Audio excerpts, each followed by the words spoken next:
তো ভাই লোক মই আছোঁ বৰ্তমান বিশ্বজিতৰ ঘৰত আৰু আপোনালোকে বিশ্বজিতৰ মানে ঘৰখন এবাৰ দেখুৱালোঁ আপোনালোকক বিশ্বজিতৰ ঘৰখন কেনেকুৱা ধৰণৰ কি আছে আৰু এইটোৱে হৈছে বিশ্বজিতৰ ঘৰ এইটো ৰুমত তেওঁৰ দেউতা থাকে আৰু এইটো ৰুমত বিশ্বজিত থাকে আৰু বিশ্বজিতে মানে ইমান টেলেণ্টেড আপোনালোকক কি ক'ম বিশ্বজিতে বৰ্তমানো কাম কৰি আছে আৰু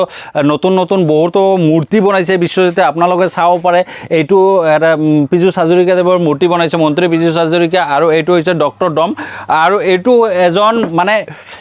পুলিচৰ মানে প্ৰতিমূৰ্তি বনাই আছে মানে সম্পূৰ্ণ হোৱা নাই কিন্তু বনালে ইমান ধুনীয়া লাগিব আপোনালোকে চাব পাৰে এইটো মানে একচুৱেলি বনোৱাৰ আগতে ইমান ধুনীয়া লাগিছে আৰু বনালে কিমান ধুনীয়া লাগিব আপোনালোকে এবাৰ চিন্তা কৰি চাব চ' আপোনালোকক মই আৰু বাকী কিবা কিবি মূৰ্তি এটা বনাই আছে মানে চাব পাৰে আপোনালোকে এইটোও বনাই আছে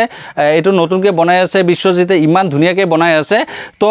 আজিৰ ভিডিঅ'টো আমি বিশ্বজিতৰ ঘৰৰ পৰা আৰম্ভ কৰোঁ তো ভাই লোক মই আছোঁ বৰ্তমান বিশ্বজিতৰ ঘৰত আৰু বিশ্বজিতে চিনি নোপোৱা মানুহ হয়তো কমেই আছে আৰু আপোনালোকে চাব পাৰে এই বিশ্বজিতে বৰ্তমান কামত ব্যস্ত বিশ্বজিতে মানে কাম কৰি আছে কাৰণ এইটো চাব পাৰে আপোনালোকে এইটো চিতাবাঘ আৰু এই চিতাবাঘৰ মানে মূৰ্তিটো মানে বিশ্বজিতে বনাবলৈ চেষ্টা কৰি আছে আৰু এইটো যেতিয়া তৈয়াৰ হ'ব সম্পূৰ্ণৰূপে একদম ছেম টু ছেম দেখাত হ'ব কাৰণ বিশ্বজিতৰ টেলেণ্টৰ ওপৰত আমাৰ ভৰসা আছে আমি আগতো বিশ্বজিতৰ কিছুমান প্ৰতিমূৰ্তি আপোনালোকক দেখুৱাইছিলোঁ ইমান ধুনীয়া লাগে প্ৰতিমূৰ্তিবিলাক মানে একদম ছেম বনাই তেওঁ তো আজি মই আপোনালোকক বিশ্বজিতৰ ঘৰৰ যিখিনি প্ৰতিমূৰ্তি আগতো সেইবিলাক দেখুৱাইছিলোঁ পুৰণাবিলাক আৰু নতুনকৈ যিবিলাক বনাইছে সেইবিলাক আমি আপোনালোকক দেখুৱালোঁ কিন্তু আজিলৈকে বিশ্বজিতৰ যিখিনি মানে আৱিষ্কাৰ বুলি ক'ব পাৰি সেই আৱিষ্কাৰখিনি আজিলৈকে মানে বিফল হোৱা নাই কাৰণ এই বস্তুবিলাক যে বিশ্বজিতে বনায় খুবেই ধুনীয়াকৈ বনায় আৰু একজেক্ট মানে যেনেকুৱা থাকে ঠিক তেনেকৈ শ্বেপটো দিয়ে আৰু আপোনালোকে এইটো পুৰা ফুল্লি ৰেডি হৈ গ'লে আপোনালোকে গম পাব যে আচলতে এইটো নিচিনা হয় নে নহয় এই বিশ্বজিতে যেতিয়া ফুল্লি এইটো কামটো কৰিব তেতিয়া এই ঠিক এনেকুৱা ধৰণৰ এটা কালাৰ দি দিব কালাৰ দিয়াৰ লগে লগে মানে একদম শ্বেপটো ছেম হৈ যাব আপোনালোকে এনেও চাব পাৰে এই বস্তুটো মানে একদম প্ৰায়ে ছেম হৈছে এই মুখখন আৰু এই মুখখন চাব পাৰে মানে প্ৰায়ে ছেম হৈছে আৰু এইটো বস্তু যেতিয়া ফুল্লি মানে বনাই শেষ কৰিব তেতিয়া একদম সম্পূৰ্ণ ঠিক এনেকুৱা দেখা যাব ভাই লোক মই মানে বিশ্বজিতৰ যিবিলাক নতুন মানে আৱিষ্কাৰ সেইবিলাক আমি আপোনালোকক দেখুৱাম এয়া চাব পাৰে বহুত ফেমাছ এজন দুইজন ভাই আৰু এওঁলোকক চিনি নোপোৱা ব্যক্তি হয়তো আমাৰ ৱৰ্ল্ডত নাই বুলি ক'ব পাৰি বহুতে তেওঁক লগ কৰিবলৈ গৈছিলে এওঁ হৈছে জমজম ইলেক্ট্ৰনিক্সৰ মালিক আৰু এওঁলোকে মানে প্ৰায়ে মানুহক মানে গিফ্ট দি থাকে এই দোকানটোত গ'লে আপোনালোকে মানে য'ৰ পৰাই নাযাওক ইণ্ডিয়াৰ পৰা যাওক বা পাকিস্তানৰ পৰা যাওক বা বাংলাদেশৰ পৰা যাওক যিকোনো ঠাইৰ পৰা গ'লে আপোনালোকক মানে এওঁলোকে মানে সমাদৰ আৰু বিশ্বজিতৰ কিছুমান আৰু নতুন নতুন কিছুমান আৱিষ্কাৰ আছে সেই আৱিষ্কাৰবিলাকো আমি আপোনালোকক দেখুৱাম এয়া চাব পাৰে আপোনালোকে Robert Downey Junior is Doctor Doom মানে চাব পাৰে আপোনালোকে কিমান ধুনীয়াকৈ বনাইছে আৰু আপোনালোকে ড্ৰেছটো চাব পাৰে ইমান ধুনীয়াকৈ ড্ৰেছৰ লগত এটা মানে গলৰ চেনো দি দিছে আৰু এই দুটা হয়তো এইটো মুখা মানে মুখৰ মাস্ক বুলি কয় যে আচলতে মুখৰ মাস্ক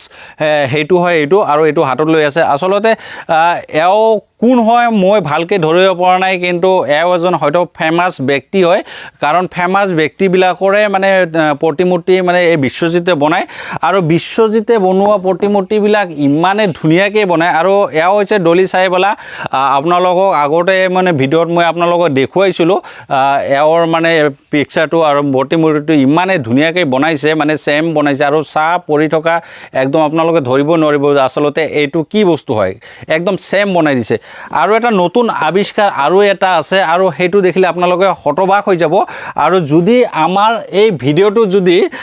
মন্ত্ৰী পীযুষ হাজৰিকা ছাৰে যদি দেখা পায় তেনেহ'লে বহুত আনন্দিত হ'ব কেলে তেওঁ নিজেও মানে এই মূৰ্তিটোৰ মানে তাৰিফ নকৰাকৈ থাকিব নোৱাৰিব ইমান ধুনীয়াকৈ বনাইছে আপোনালোকে একবাৰ চাব পাৰে একদম ছেম বনাইছে ইমান ধুনীয়াকৈ বনাইছে আৰু ড্ৰেছটো চাব পাৰে আপোনালোকে কিমান ধুনীয়াকৈ বনাইছে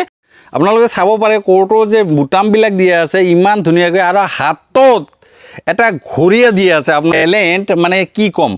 মানে বিশ্বজিতৰ টেলেণ্টৰ বিষয়ে মই আপোনালোকক কৈ শেষ কৰিব নোৱাৰিম। চ' ইমান টেলেণ্ট বিশ্বজিতৰ, এনেকুৱা ধৰণৰ যে যিবিলাক গুণেৰে তেওঁ মানে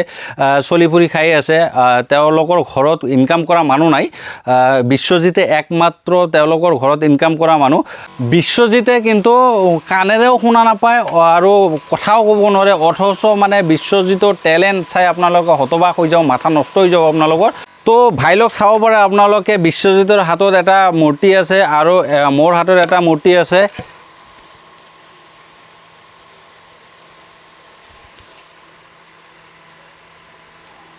তাৰমানে বিশ্বজিতে কৈ আছে একচুৱেলি কোনোবাই এইটো বনাব দিছে, মানে বিশ্বজিতক